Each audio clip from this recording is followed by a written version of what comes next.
Hello everyone, my name is Sankalp Nigam and I'm going to talk about CRISPR and cancer in this video.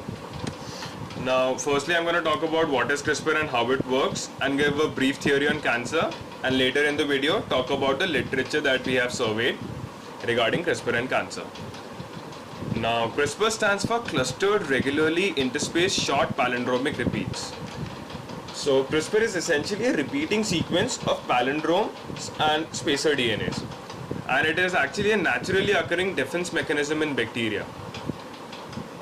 Now spacer DNA helps to store the memory of the last attack, and essentially it stores the DNA of the virus and hence it's unique.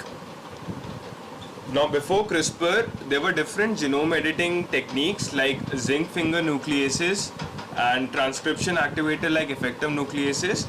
Now I'm going to talk more about these techniques later when I talk about the literature that we have surveyed.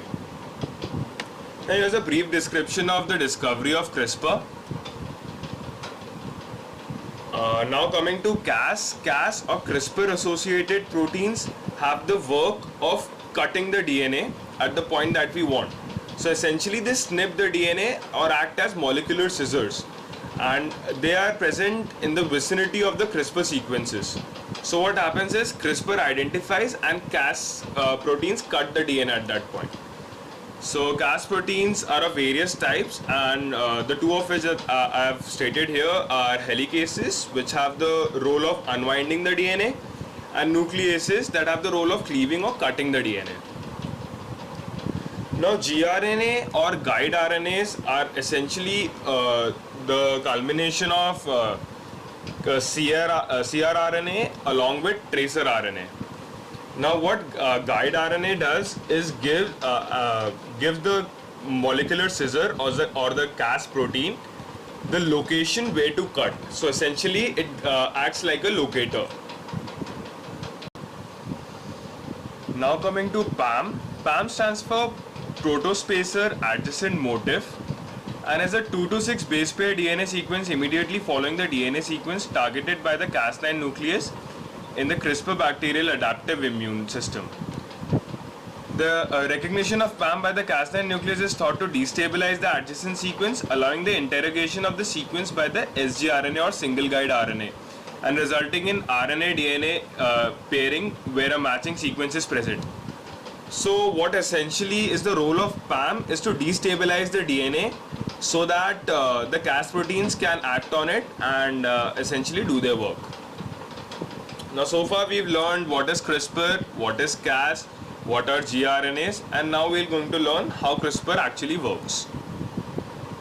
Now as I said, Cas acts as molecular scissors, and CRISPR plus tracer RNA gives that scissor the location where to cut. So how does CRISPR work?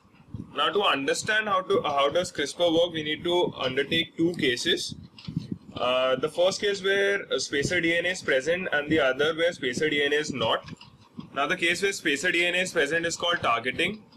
Now here we can see the spacer DNA which is encoded into the CRISPR RNA, and CRISPR RNA along with tracer RNA is known as single guide RNA. Now the single guide RNA attaches to the Cas9 protein and forms a Cas9 complex. The figure here shows the gene that we need to edit, and in the presence of PAM sequence, as we have discussed, it destabilizes the gene and helps unwind the DNA, as we can see here. And now here actual cutting occurs in this part of the DNA strand, and the matching CRISPR RNA sequence is attached here. Now finally we are left with two different parts of the DNA, and they can rejoin on their own, or we can provide a donor DNA if we want any type of mutation. Now here's a schematic diagram of the targeting case. Now the second case where the spacer DNA is not present is called adaptation. So what we do is, firstly we form a class 1 Cas protein, and from this Cas protein along with the virus DNA from a Cas complex. And then we break apart the DNA, copy it into the CRISPR system, and then since we have the spacer DNA in place now, follow the steps that we have followed in targeting. Now, targeting, there's a schematic diagram of it shown here. Now, there are a few advantages of CRISPR, and namely that if we can cut any part of the DNA provided we have the gRNA to that location, so we can actually cure diseases other than cancer as well. Not only cancer, any disease which involves DNA genome editing. And not only it can help in curing diseases, it can also help in stopping hereditary diseases which are actually transferred from one generation to another. Now coming to limitations of CRISPR, we have off-target effect. Now, since there are 6 billion letters of the human genome, there is a huge possibility that there can be more than one match for a particular spacer. And secondly, when we cut the DNA, self-repairing occurs, but it is not very smooth. So there are few mutations that can happen because of the random DNAs that float around, and they come rushing into the gap where we have cut the DNA. Now I'm gonna briefly talk about what is cancer. Cancer is a genetic disease, and it is caused by certain changes to genes that control the way our cells function, especially how they grow and divide. So in a way we can say that if and when this DNA inside our cells get damaged, our cells can become cancerous. And the probable symptoms of cancer involve lump of mass anywhere in the body, abnormal bleeding, sudden loss in weight, etc. And some common forms of cancer are prostate cancer, breast cancer, etc. Now there are majorly two different types of mutations: acquired mutations, which are the common cause of cancer, and they occur from gene alteration during a person's life, and they are not hereditary. And the factors that can cause such gene mutations are tobacco, ultraviolet radiations, viruses, etc.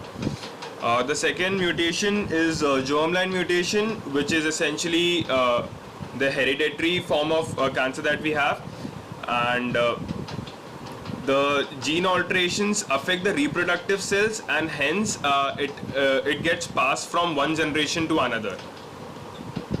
Now, the type of genes that cause cancers, basically there are three. We can categorize them into three broad categories, and there are namely tumor suppressor genes, which are predictive genes that usually control the generation and or expansion of tumor. And a few examples are BRCA1, BRCA2 and P53. Secondly, oncogenes, they encourage cell multiplication or proliferation and tend to resist cell death. So this can eventually lead to cancer. And thirdly, DNA repair genes, which actually function to fix the mistakes made when DNA is copied. But if one has an error in a DNA repair gene, these mistakes are not corrected and they may eventually lead to cancer, as these can act as mutations. Now I'm going to talk about some of the paper that I have read. Now the first paper that I read was titled Genome-wide CRISPR Screen in a Mouse Model of Tumor Growth and Metastasis.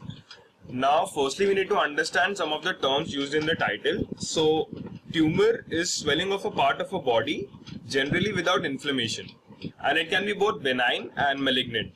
And secondly, metastasis is the development of secondary malignant growths at a distance from the primary site of cancer. So this actually means that the cell proliferation is occurring at a different body part than where the cancer was present. Now, in this paper, they have investigated and argued that enriched single guide RNAs in late stage primary tumors and lung metastasis were targeting a small number of genes, suggesting particular loss of function mutations assist tumor growth and metastasis. Now, loss of function mutation, as this name suggests, is a type of mutation in which the altered gene product lacks the molecular function of the wild type gene or the original gene. So now in this paper, the authors were actually able to narrow down the search domain in case of metastasis to a small number of genes. And the study illustrated that Cas9 based screening as a robust method of methodically analyzing gene phenotypes in cancer evolution.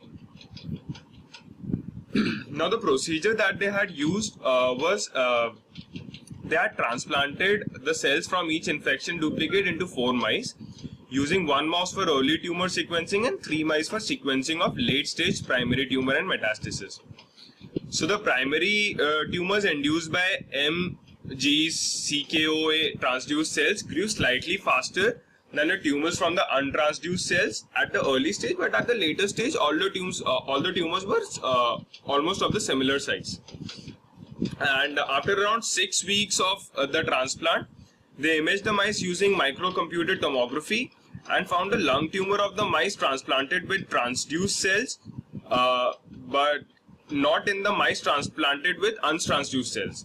Now this data guided that the transduction enhanced the capability of the Cas9 GFP KPD cells to form metastasis in the lung.